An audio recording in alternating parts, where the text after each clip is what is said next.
9:17 a.m., March 1st, 2026, the northern Persian Gulf. A missile is already in the air. You don't hear it coming, you don't see it. 22,000 miles above your head, an American satellite has already spotted the infrared bloom of a rocket motor igniting in Iranian territory, 47 kilometers northeast of Bushehr. The data is already processed, the trajectory is already confirmed, and the target? The USS Shoop, a $2 billion Arleigh Burke-class destroyer with 280 sailors aboard. The ship has 91 seconds to live or to fight back. This is the story of those 91 seconds and the 21 minutes that turned an Iranian missile battalion into a graveyard. The Persian Gulf in early 2026 is not a patrol zone. It is a kill box. For 2 years, Iranian forces, specifically the Islamic Revolutionary Guard Corps Navy and the IRGC Aerospace Force, have been conducting what military strategists call asymmetric attrition warfare. Small, calculated strikes, never enough to trigger a full war, always enough to bleed, harass, and humiliate. Fast attack boats swarming tankers, drone swarms probing carrier group perimeters, and increasingly, ballistic missile launches against U.S. naval assets operating in the Gulf's northern corridors. The Iranians are not stupid. That's the first thing you need to understand.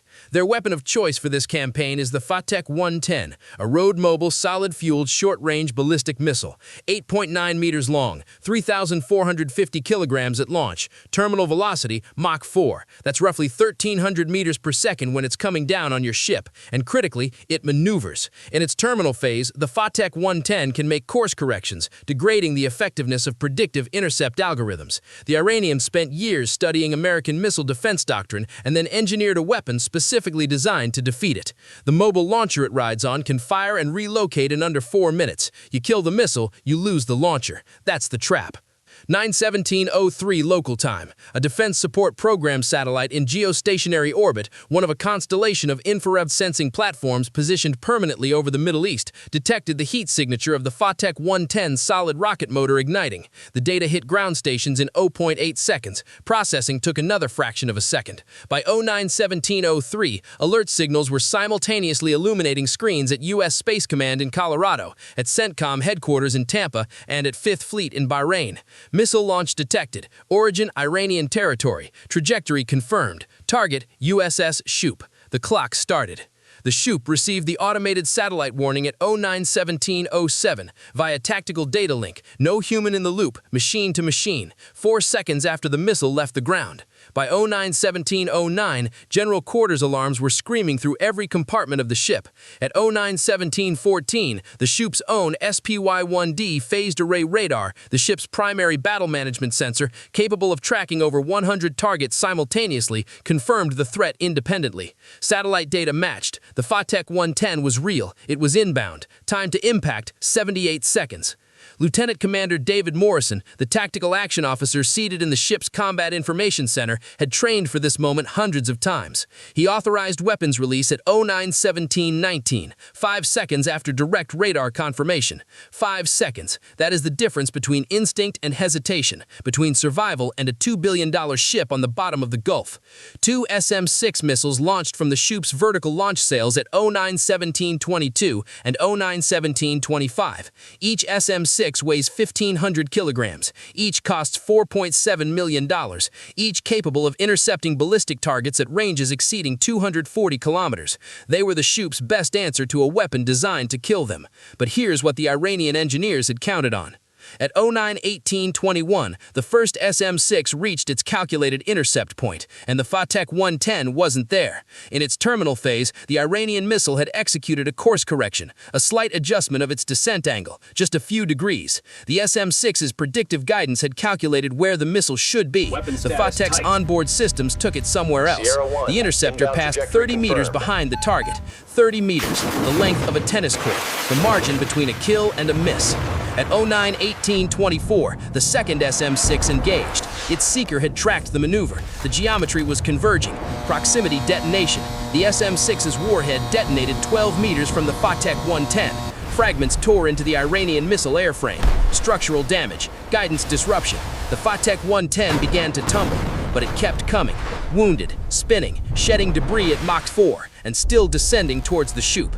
Time to impact, 14 seconds. the Phalanx CIWS, the last line of defense, a 20mm radar-guided Gatling cannon capable of firing 4,500 rounds per minute, spun up and engaged at 09:18:31. At the speed the Fateh-110 was traveling, the Phalanx had less than 10 seconds to shred a tumbling, fragmented missile with an active warhead.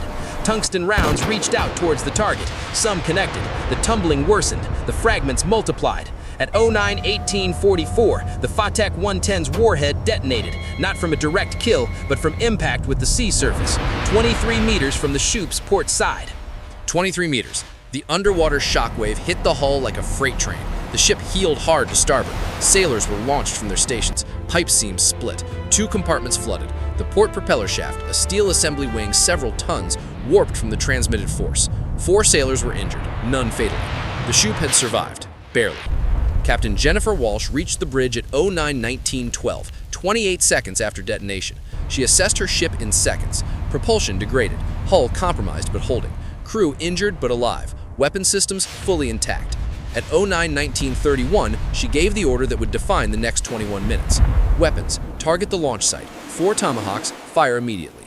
The first BGM-109 Tomahawk, a 1,300-kilogram cruise missile with a 450-kilogram warhead, capable of striking a target 1,600 kilometers away with accuracy measured in single-digit meters, launched at 09:19:44. 3 more followed at 4-second intervals.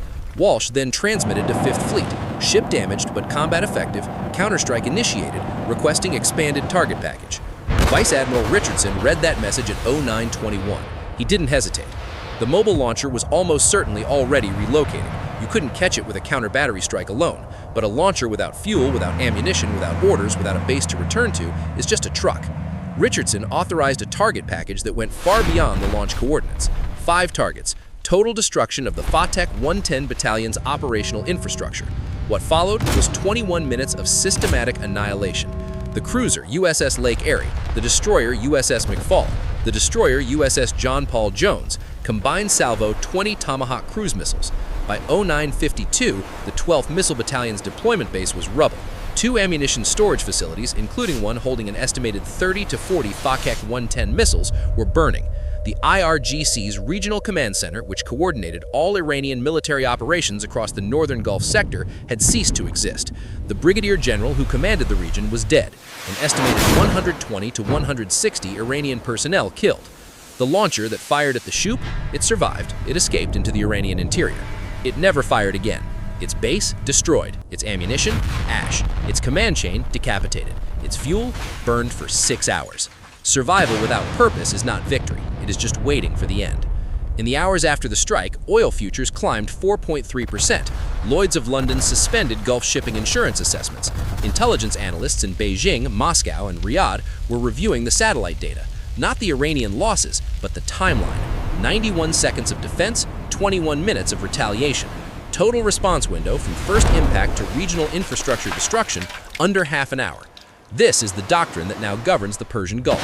You don't just target the weapon, you erase the ecosystem that built it, fueled it, commanded it, and sustained it. Every missile fired at an American warship is not an attack. It is an invoice, payable immediately, with interest, in infrastructure and blood. The ship left the Gulf under her own power, listing slightly, port shaft damaged, doing 18 knots towards Bahrain. Her crew didn't feel like they'd won.